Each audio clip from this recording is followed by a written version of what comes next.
ലാസ്റ്റത്തെ നമുക്ക് ഒരു കാരണവശാലും നമുക്ക് പ്രിഡിക്റ്റ് ചെയ്യാൻ പറ്റില്ല. അതുപോലെ കിടിലൻ സസ്പെൻസ് അവസാനത്തെ കൊണ്ട് കാഴ്ചവെച്ചു. ഇന്റർവെൽ വരെയൊക്കെ നമുക്കൊരു മടുപ്പൊക്കെ പോലെ തോന്നിയിരുന്നു. പക്ഷെ അവസാനത്തെ സസ്പെൻസ് വേറെ ഒരു ലെവലാക്കിയിട്ടുണ്ട്. ഷൈനികം കലക്കി, പിന്നെ ബാക്ക്ഗ്രൗണ്ട് മ്യൂസിക്, ബാക്ക്ഗ്രൗണ്ട് മ്യൂസിക്, ഏതായാലും സസ്പെൻസ് കേട്ടോ.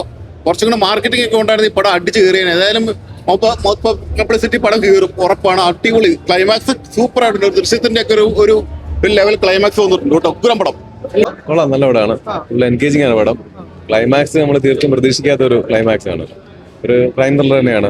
മർഡറും മിസ്റ്ററിയും അങ്ങനത്തെ കാര്യങ്ങളൊക്കെ തന്നെയാണ്. കൊള്ളാം, അടിപൊളിയാണ്. അടിപൊളിയാണ്, ഒരു രക്ഷയില്ല. തീർച്ചയായിട്ടും കൊള്ളാം. ഇൻവെസ്റ്റിഗേഷൻ ത്രില്ലർ തന്നെയാണ്. അതെ, പോലീസ് സ്റ്റേഷൻ നൈസ് വെറൈറ്റി ആയി പിടിച്ചിരിക്കുന്നുണ്ട്.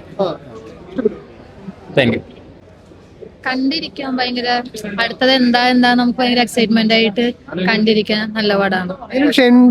ഷൈനികം എപ്പോഴും കണ്ടതിനേക്കാളും ഭയങ്കര ചേഞ്ച് ഉണ്ടായിരുന്നു. ആക്സെപ്റ്റബിൾ ആയിട്ട് ഭയങ്കര ഡിഫറൻസ് ആയിട്ട് തോന്നി. എല്ലാ സിനിമയിലും കാണുന്ന പോലെ ആയിരുന്നല്ലോ. നല്ല രസമുണ്ടായിരുന്നു. ആളുടെ ആക്ടിങ് നല്ല ഇമ്പ്രൂവ്മെന്റ്, നല്ല രസമുണ്ടായിരുന്നു. അതെ അതെ, നമുക്ക് എന്റർടൈൻമെന്റ് എന്താണെന്നുള്ളത് നമുക്ക് നോക്കിയിരുന്ന് കാണാനായിട്ടുള്ളതാണ്. ക്രൈം ത്രില്ലർ പടം, നല്ല അടിപൊളി. എല്ലാവരും പോലീസുകാരൊക്കെ അടിപൊളി പടം. നല്ല രസമുണ്ട് പടം കാണാൻ. ഒരു ലാഭമില്ല. ഷൈനൊക്കെ അടിപൊളി കേട്ടോ. ആ ചെക്കനെയൊക്കെ വളർത്തിക്കൊണ്ട് പറഞ്ഞു ഞാൻ പറയുന്നത്. അടിപൊളിയാ, ചെക്കനൊക്കെ അടിപൊളിയാ. ഫൈറ്റ് സൂപ്പർ ഫൈറ്റ് ആട്ടോ. ഭയങ്കര ഇൻവെസ്റ്റിഗേഷൻ ത്രില്ലറാണോ? ഇൻവെസ്റ്റിഗേഷൻ അടിപൊളി പടം, നല്ല രസം.